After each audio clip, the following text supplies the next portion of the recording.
حضرت معاذ بن جبل رضی اللہ تعالیٰ عنہ بیان کرتے ہیں، ایک روز رسول اکرم صلی اللہ علیہ وآلہ وسلم ہمیں نماز فجر پڑھانے کے لیے تشریف نہ لائے۔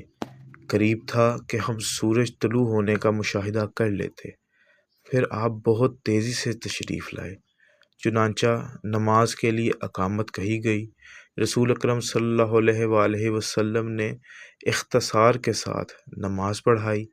پس جب آپ صلی اللہ علیہ وآلہ وسلم نے سلام پھیرا تو بآواز بلند فرمایا، اپنی جگہوں پر ایسے ہی بیٹھے رہو۔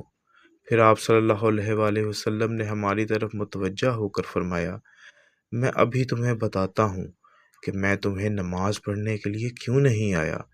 میں رات کو بیدار ہوا، وضو کیا اور جس قدر مقدر میں تھا میں نے نماز پڑھی۔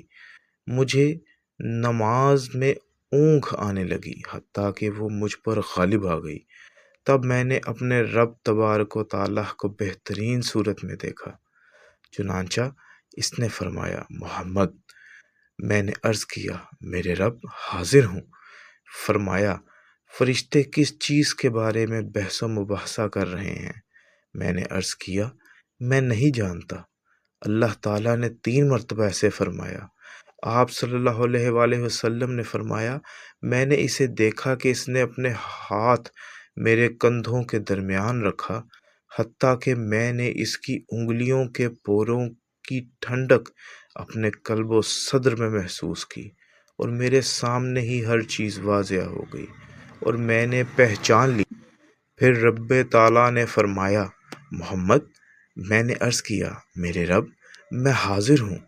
فرمایا، مقرب فرشتے کس چیز کے بارے میں بحث و مباحثہ کر رہے ہیں؟ میں نے عرض کیا، گناہ مٹا دینے والے اعمال کے بارے میں۔ فرمایا، وہ کیا ہیں؟ میں نے عرض کیا، با جماعت نماز پڑھنے لیے چل کر جانا، نماز کے بعد مساجد میں بیٹھے رہنا، ناگواری کے باوجود اچھی طرح وضو کرنا۔ فرمایا، پھر وہ کس چیز کے بارے میں بحث کر رہے ہیں؟ میں نے عرض کیا، درجات کے بارے میں۔ فرمایا، وہ کیا ہیں؟ میں نے عرض کیا، کھانا کھلانا، نرمی سے بات کرنا، اور جب لوگ سو رہے ہوں تو نماز تہجد پڑھنا۔ فرمایا، کچھ مانگ لیں۔